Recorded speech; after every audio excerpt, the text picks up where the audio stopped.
Hello friends, welcome to our channel. అందరూ ఎలా ఉన్నారండి? బాగున్నారు కదా? సేఫ్గా ఉన్నారు కదా? ఉండాలని కూడా మనస్ఫూర్తిగా కోరుకుంటున్నాను. ఇవాళ మన ఆర్డర్ వచ్చేసి బోన్లెస్ చికెన్ అండి.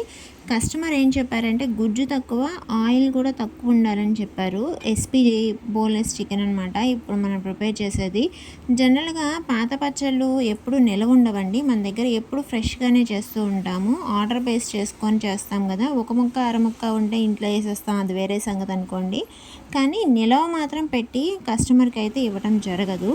ఇట్లా బోన్లెస్ చికెన్ మనం చేసుకుంటే హాస్టల్లో పిల్లలకి చాలామంది అడుగుతున్నారండి, ఎన్ని డేస్ నిలవ ఉంటుంది అని చెప్పి. 2 months అయితే ఖచ్చితంగా ఉంటుందండి. ఒక హాఫ్ కేజీ తీసుకెళ్ళి చూస్తున్నారు ఫస్ట్ నా దగ్గర శాంపుల్. బాగుంటుంది టేస్ట్ అనేది అంటున్నారు. ఇక్కడ తీసుకోవాల్సిన జాగ్రత్త ఏంటంటే పిల్లల్ని తడి స్పూన్లు పెట్టకుండా చూసుకోమంటమే మనం వాళ్ళకి చెప్పాల్సింది. అంతేనండి. Thank you.